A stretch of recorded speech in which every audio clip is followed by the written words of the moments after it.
छत्रपती संभाजीनगर शहरातील बन्सीलाल नगरमधील खासगी हॉस्टेलमधून बेपत्ता झालेल्या एका 17 वर्षीय मुलीवर चौघांनी बलात्कार केल्याची धक्कादायक घटना समोर आली आहे। आईवडिलांसोबत वाद झाल्याने रागाच्या भरात या मुलीने हॉस्टेल सोडले। वेदांतनगर पोलिसांनी मुलीला पुण्यातून शोधून आणत तिचा जबाब नोंदवला असता तिच्यावर चौघांनी मदतीच्या बहाण्याने बलात्कार केल्याचं समोर आले। समाधान शिंदे, निखिल बोर्डे, प्रदीप शिंदे, रोहित ढाकरे अशी संशयितांची नावे असून त्यांना अटक करण्यात आली आहे। न्यायालयात हजर केला असता 4 दिवसांची पोलीस कोठडी सुनावलेली आहे। छत्रपती संभाजीनगर शहराजवळील एका गावातील 17 वर्षीय मुलगी बन्सीलाल नगरमधील खासगी हॉस्टेलवर राहून नीटची तयारी करत होती। ती 12वीत शिकते आहे आणि अभ्यासावरून आई वडील रागवल्याने तिने गावाकडे जात असल्याची नोंद हॉस्टेलच्या रजिस्टरमध्ये करून 30 नोव्हेंबरच्या दुपारी 1ला हॉस्टेल सोडलं। मुलीने हॉस्टेल सोडल्यानंतर ती परभणीला गेली आणि तिथे रेल्वे स्टेशनवर तिला प्रदीप शिंदे भेटला। त्याने राहण्यासाठी जागा देण्याचं आमिष दाखवून सर्वात आधी बलात्कार केला। त्यानेच तिला पुसद येथे नेऊन सोडले। पुसदला ओळखीच्या असलेल्या रोहितने तिला पुढे जाण्यासाठी मदत करण्याच्या बहाण्याने बलात्कार केला। त्यानंतर ती नाशिकला गेली। तिथे पेट्रोल पंपावर काम करणाऱ्या निखिलसोबत तिची भेट झाली। त्यानेही तिला जेवण आणि राहण्यासाठी पैसे देण्याच्या बहाण्याने बलात्कार केला। नंतर मुलगी पुण्याला गेली। तिथे टॅक्सी चालक समाधानसोबत तिची भेट झाल्यानंतर त्यानेही तिच्यावर बलात्कार केला। तर 2 डिसेंबरला सायंकाळी तिचे वडील हॉस्टेलला तिला भेटायला आले। त्यावेळेस त्यांना समजलं की मुलगी बेपत्ता आहे आणि तिच्या वडिलांनी तातडीनं वेदांतनगर पोलीस ठाणे गाठून पोलीस निरीक्षक प्रवीणा यादव यांना घटनेची माहिती दिली। प्रवीणा यादव यांनी तातडीनं अपहरणाचा गुन्हा दाखल करून मुलीचा शोध सुरू केला। तांत्रिक तपासात मुलगी पुण्यात असल्याचं कळताच पथकाने जाऊन तिचा शोध घेत तिला ताब्यात घेतलं। तिला छत्रपती संभाजीनगरला आणल्यानंतर तिचा जबाब नोंदवला। तिने तिच्यावर झालेल्या बलात्कार सत्राची माहिती दिली। त्यानंतर उपनिरीक्षक वैभव मोरे, संगीता गिरी, नामदेव सुपे यांनी 3 पथके संशयितांच्या अटकेसाठी रवाना केली। तिचे वडील कंपनीत कामगार आहेत। मुलीने रागाने हॉस्टेल सोडले पण वासनांधांनी तिच्या असहाय्यतेचा फायदा उचलला।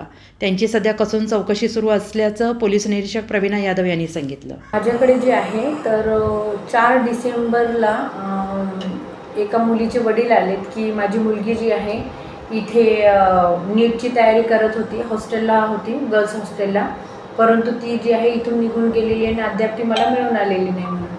मग त्यावरून आम्ही जो आहे तर मुलगी कोणतरी अज्ञात व्यक्तीने घेऊन गेले असा गुन्हा दाखल केला आणि त्यावरून त्या मुलीचा शोध घेतला असता त्या मुलीकडे जो अगोदरचा नंबर होता तो नंबर बंद होता।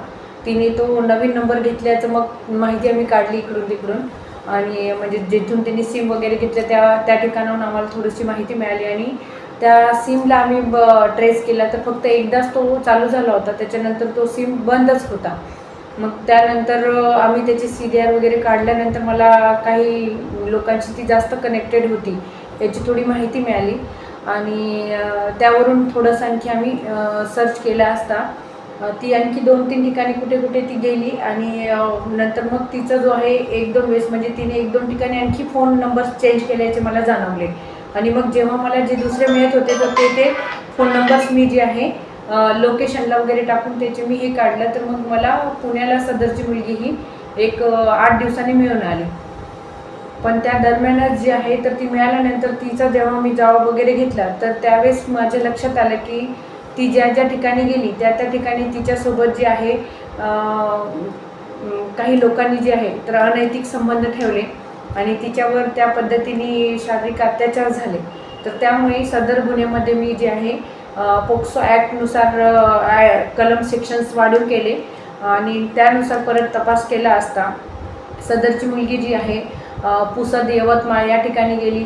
तिथे एका मुलाने रोहित ढाकरे नावाच्या मुलाने तिच्यावर अत्याचार केला। त्याच्यानंतर ती जी आहे नाशिकमध्ये मनमाड या ठिकाणी गेली तर त्या ठिकाणी निखिल गायडे म्हणून जो नावाचा मुलगा आहे त्याने तिच्यावर अत्याचार केला। त्याच्यानंतर ती वसमत हिंगोली या ठिकाणी गेली, परभणी या ठिकाणी गेली तर त्या ठिकाणी एक प्रदीप शिंदे नावाचा मुलगा आहे म्हणजे त्याने तिच्यावर अत्याचार केला। त्याच्यानंतर ती पुणे या ठिकाणी गेली, त्या ठिकाणी गेली असता समाधान शिंदे नावाच्या मुलाने तिच्यावर अत्याचार केल्याचे लक्षात आले।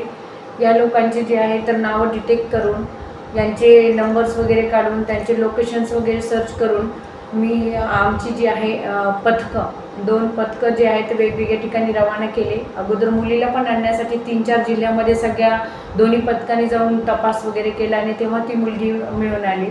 आणि आता ह्या आरोपींचा पण शोध घेण्यासाठी सदर मुलीला पण आम्ही सोबत घेऊन जे आहे तर वेगवेगळ्या जिल्ह्यांमध्ये सर्च केले असता आणि मग काही तांत्रिक बाबीचा मदत घेऊन काही लॉजिकल मदत घेऊन या चारही आरोपींना जे आहे आम्ही त्या वेगवेगळ्या जिल्ह्यामधून ताब्यात घेतले आणि चारही आरोपींना जे आहे अटक करून त्यांना जे आहे आज 4 दिवसाची PCR त्यांना मिळालेली आहे आणि पुढील तपास आम्ही करत आहोत त्यामध्ये.